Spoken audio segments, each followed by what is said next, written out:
The morning of June 27th was clear and sunny, with the fresh warmth of a full summer day.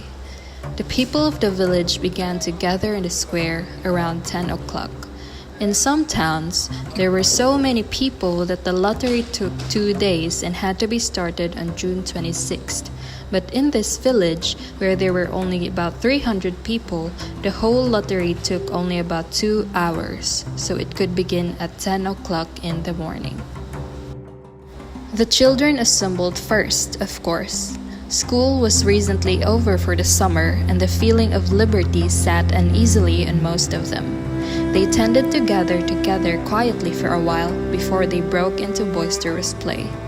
Bobby Martin had already stuffed his pockets full of stones, and the other boys soon followed his example, selecting the smoothest and roundest stones. Soon the men began to gather, serving their own children. Speaking of planting and rain, tractors and taxes, they stood together away from the pile of stones in the corner. Their jokes were quiet, and they smiled rather than laughed. The women, wearing faded house dresses and sweaters, came shortly after their menfolk.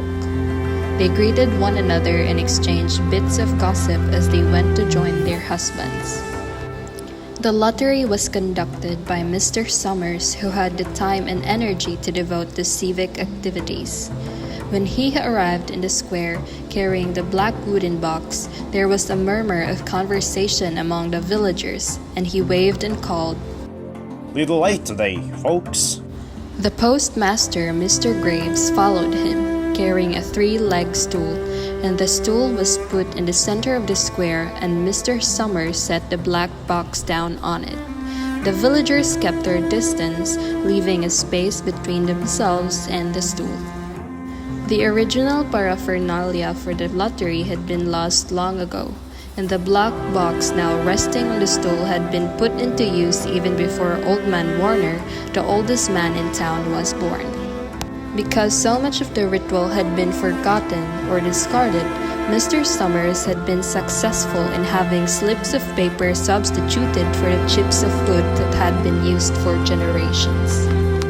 There was a great deal of fussing to be done before Mr. Summers declared the lottery open.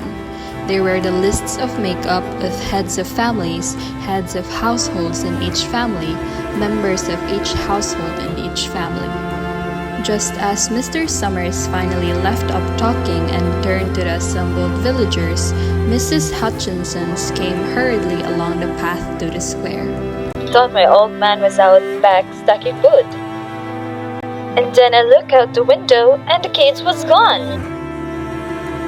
And then I remembered it was the 27th, and I came a-running." The people separated good-humoredly to let her through.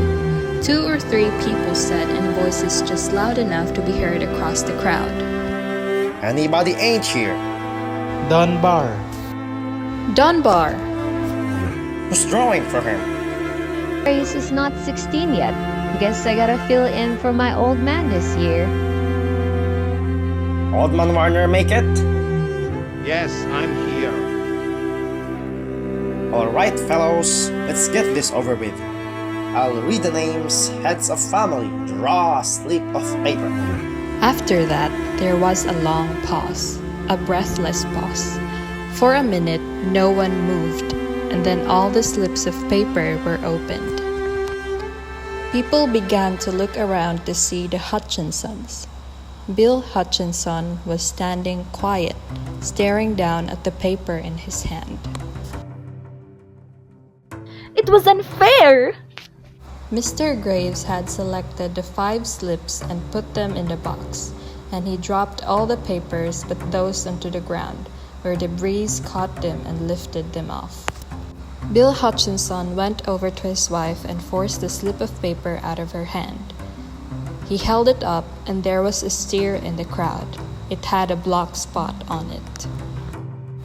Although the villagers had forgotten the ritual and lost the original black box, they still remembered to use stones. The pile of stones the boys had made earlier was ready. Tessie Hutchinson was in the center of a cleared space by now, and she held her hands out desperately as the villagers moved in on her. A stone hit her on the side of the head.